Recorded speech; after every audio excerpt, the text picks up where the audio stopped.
I built Riverside together with my brothers, and my brothers were already living in Israel. And I always had in the back of my mind, someday I want to move to Israel. It was less about moving away from something, more about moving towards something. You had, Taylor Swift on the Kelsey Brothers podcast, New Heights. You had Hillary Clinton using Riverside. What was kind of like one of the greatest moments for you guys? I think the big difference is if I look at my smart friends from the Netherlands, they all go to corporate jobs. Whereas here, the smart people go to startups. So that fundamentally is a huge difference. If you want to feel part of a family, bigger family, be part of history, be part of something bigger than yourself, I really encourage you all to move to Israel.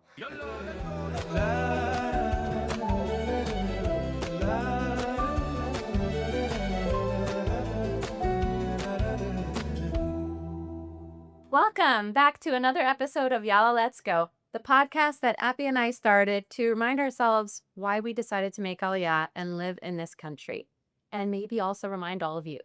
We're going to be talking to people from all walks of life, chefs, athletes, people who work in high tech and VC, influencers, everyone you could imagine, and ask them the questions you really want to know about what it's like to live in Israel. But first, as always, the pulse check. Abbey, how are you feeling about living here right now? In general, I feel good.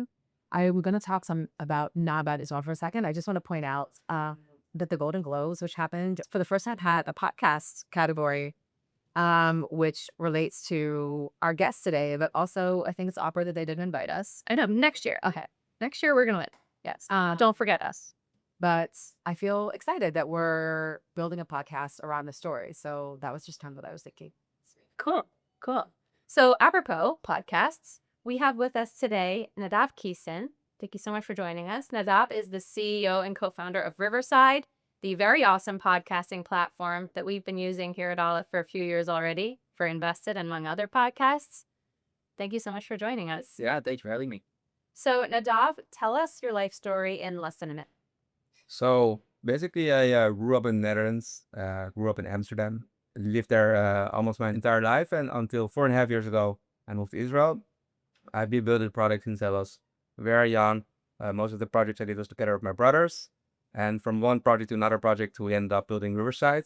Riverside is the number one platform where people come to create podcasts and videos. Why did you decide to make Aliyah? I built Riverside together with my brothers. And my brothers were already living in Israel. And I always had in the back of my mind, someday I want to move to Israel and basically live there. Why? Why? Yeah, that's a good question. I think it was less about moving away from something, more about moving towards something. I think just Tel Aviv seemed really fun. I've been to Israel many times. My grandparents used to live here. As a Jew, it's just a nice place to be. Plus, together the startup ecosystem here, it just seemed a very exciting place to live. And definitely had it on the back of my mind. I even thought like if I don't find a Jewish girlfriend at some point, I need to move to Israel. So but I actually ended up meeting my Jewish girlfriend and currently wife before moving to Israel. So that wasn't the reason, but definitely had that option always in the background. And this was the perfect storm. The company Riverside really started growing fast. My brothers were already living in Israel, and we had to set up an office because it was COVID.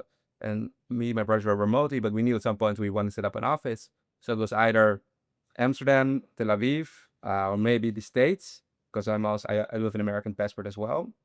But we decided to do it in Tel Aviv. Can you dig in and tell us a little bit more about Riverside and kind of how you guys founded it and what it's doing today? Before Riverside, me and my brothers created this video debate platform for politicians, online video debate platform. And in the Netherlands, we became the number one platform where people would come online and debate each other with video. And this was where I really learned a lot about product, marketing, design, and my brother built all the tech. And what we would do is we would have these politicians from different parties come online and have them debate each other with video. And it was really fun. It was a really cool concept. And we even got some big names on our platform, but never really any clear monetization model. So at some point we thought we built a really cool platform, but instead of us hosting these debates, why don't we allow anyone to create videos or podcasts? That was basically Riverside. And then Riverside really hit product market fit, and that's how Riverside was initially founded. And ever since we've been building out the product more and more. And of course, it's very different than from the early days. So the number one word you've said since you started Yeah, talking, I heard twice. no, it's brother. Brother. So you founded Riverside with your brother Gideon Hey, Yonatan. Two brothers. and Yonatan. Yeah. So you and I actually met after October 7th. Right. When a grassroots group of people came together we used Riverside to collect testimonies from first responders on the ground. And it was actually only because of Riverside's very unique technology that they record on both devices that we were actually able to get this very important project off the ground. Super difficult work, super meaningful. Had your platform ever been used in that kind of way before or since then? How did it feel to have it used in such probably a different way than what you ever planned for? Right. Basically, Riverside was then used by the national police here in Israel to document all of the witness stories.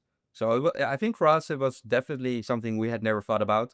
We sold the product in a different way to companies, or sell the product to a different way to companies, in a bit similar setup where people themselves can record themselves.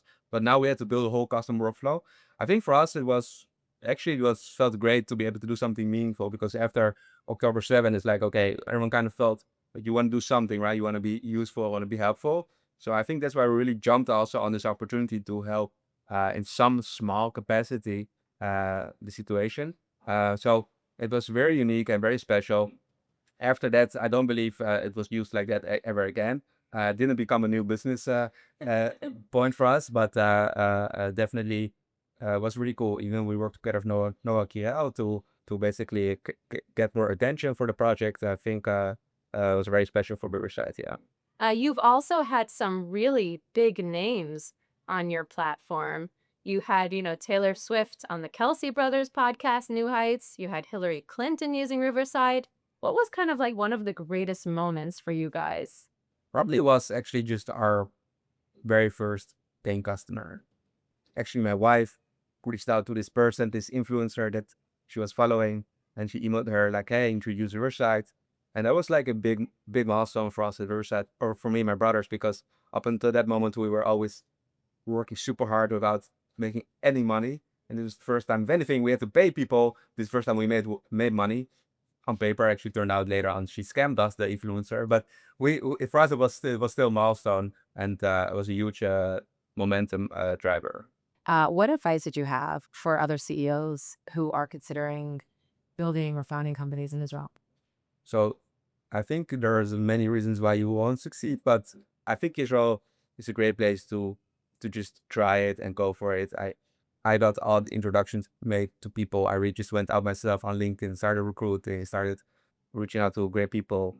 So a lot will come back to yourself. It's a great place. What has been unique about building and kind of managing a team in Israel that you think wouldn't have been true in the Netherlands? Early on, we got some great talents that I think otherwise Riverside wouldn't exist. And I do think that talent we were able to get because we're here in Israel. Just some really geniuses around video that I think were really fundamental to our success. But it's just different, right? In the Netherlands, it's a much more authority-based culture. People just share the ideas without being afraid. There's much more risk appetite. But I think the big difference is, if I look at my smart friends from the Netherlands, they all go to corporate jobs. Whereas here, the smart people go to startups. So that fundamentally is a huge difference. So Riverside is growing really fast.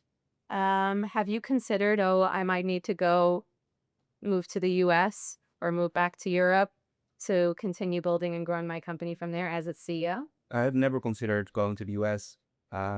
Look, it's hard here to hire great talent because it's just a small pool, right? But I think the US is probably also very difficult, although the pool is a bit bigger. But no, I've never considered moving. I'm pretty happy. So if we are thinking about getting your younger brother here or anyone else, what's the kind of number one piece of advice you would give to someone that is considering out? Yeah. Don't look for excuses why it's hard for you. Just try to have that immigrant mentality and just try to really hustle and get that first job. And then once you have a good first job, it will become easier. And if you're lucky, you find your girlfriend here or boyfriend. But I think a job is like, that should be really your focus. And I think, I really think you shouldn't think in excuses. Just try to really go out there and do whatever you can to get a good first job. What has been hard for you about living here? On a personal level, of course, 7 October wasn't by any means easy, but I will say I'm actually happy to be living here, and even more strengthened my decision to move here. I think it was easier for me to be here than abroad. I'm having fun, to be honest. I'm not having such a hard time here, other than, of course, that we have a lot of challenges, right? The war is not by any means easy, and people going on Miloim of your company, and just because I had my job, my wife, my brothers, it was actually, I don't want to compare, but I think relatively easy landing for me. I can't think of a challenge that really made me ever reconsider the decision. What do you love most about living in Israel? First of all, it's a Jewish country, right? That's great. I just think it gives a lot more meaning to life to live here. I love Tel Aviv. I live super close to the beach. I bike to work. I came here by bike. Although rain. in the rain, although in Amsterdam is also pretty possible to bike. I also like the weather. I like the food. I like that, like, it's a village, right? I like that it's small. I Our office is in Azrieli Sarona. All startups are there. It's very easy to meet someone who you want to meet. It's a very small ecosystem which has cons, but also many pros. For you, we know who this might be, but think of a family member or friend and give them a sell on moving here. I think Israel is a great place to live. If you're into tech, this is an amazing place to live. I think other than Silicon Valley, it's the best place in the world to live. So I really, really encourage you all to move to Israel. It's like psychology with a dash of Aliyah. Yeah. So when you're 70 years old and you're looking back on your life here, what's one thing that you think will be true that wouldn't have been true if you hadn't moved to Israel? I don't know if Riverside would have progressed the way it progressed.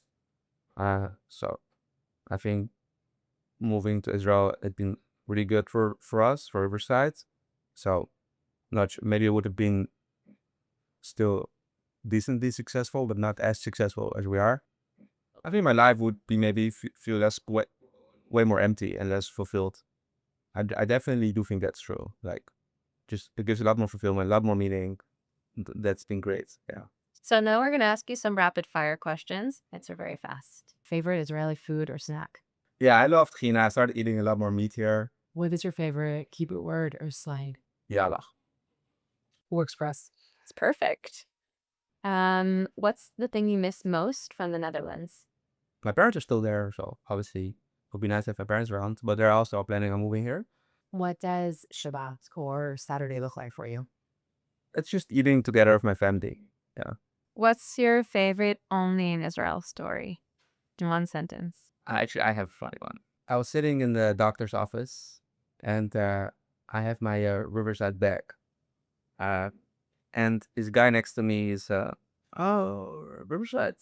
Yeah, I know it. So great, yeah. Shantam, yeah, and the founder, whatever. So we talked a bit about him, and he said, yeah, I'm a project manager. I said, oh, great. He said, yeah, but I'm struggling to find a job. So I said, listen, maybe you should try to move into product manager. And he said, no, I really like project manager first. Well, okay, no problem. He says, yeah, also when companies get bigger, they always hire a project manager. Even Riverside has a project manager. I'm like, Riverside has a project manager? No, we don't. He's like, no, you do have project managers. And he's like, with so much conviction and confidence, did I start doubting, do we have project managers? So the point is, these Reddits are sometimes so confident. It's like, maybe he's right. Maybe he knows your company. Maybe he knows my company better. Yeah. And I think that's a theme. It's like they can say something with so much confidence, like, no, it's right. And it's like, I think it's left. And it's like you start doubting yourself. Thank you, Nadav. For sure. Thank you so much for joining us. Cool. We hope you enjoyed this episode of Yalla, Let's Go. Thank you so much to our amazing crew. We could not do this without them. Nadav, Sarah, Kira, Sophie, Dalit, Uri. And share this with someone you know and want to make Aliyah. Yalla, let's go.